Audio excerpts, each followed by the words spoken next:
Top Gun Maverick is the long-awaited sequel to 1986's Top Gun. Both star Tom Cruise in the leading role of Maverick, a pilot in the US Navy. And Top Gun Maverick takes place 30 plus years after the events of the original Top Gun and follow Maverick as he tries to prepare some of the best pilots in the US Navy for a seemingly impossible mission. Now, I was personally lukewarm about the original. In fact, it took me a few tries to actually finish the movie, and I know I'm in the vast minority on that front. But my general takeaway is that it's a good movie if you're in the right mood. It seems like with that movie, the filmmakers were focusing more so on the vibe rather than the story. Yeah, there's a plot, but ultimately that takes a backseat to everything else the movie has to offer. Top Gun Maverick is different than the original film in that what it pushes forward isn't so much its tone rather than the actual plot. This film very much tells the story of a man unwilling to move on with the next phase of his life.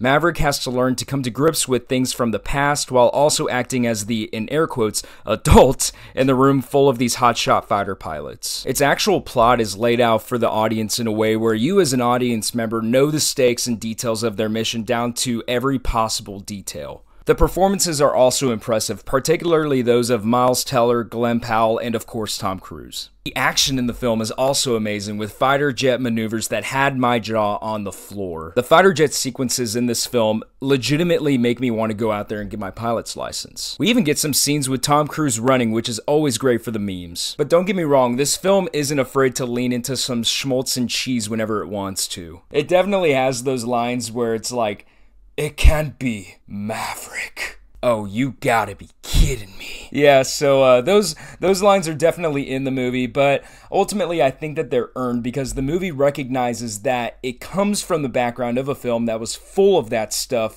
while not letting that dictate the tone of this film. And on that same note, it uses flashbacks to the original effectively so that if you haven't seen the original, you know what's going on. It doesn't try to make you sit there and like this one simply because the older Top Gun exists. It really only references the original whenever it's relevant to this one's plot. I think there were only 2 flashbacks from what I can remember in the entire movie. That's in contrast to some of the other super sequels that have come out in the last few years that really just exist to make money off of the good plot of the original. And when one particular person is incorporated into this film from the original, it resulted in one of the most emotional cinematic scenes in a major blockbuster film that I can remember in recent years. Ultimately, director Joseph Kosinski, Tom Cruise, and everyone else associated with the film crafted a sequel 30 plus years later that ended up being lengths and bounds better than the original in my opinion. A true fist-pumping, crowd-pleasing film that I feel like everyone needs right now. My personal score for Top Gun Maverick is a 9 out of 10.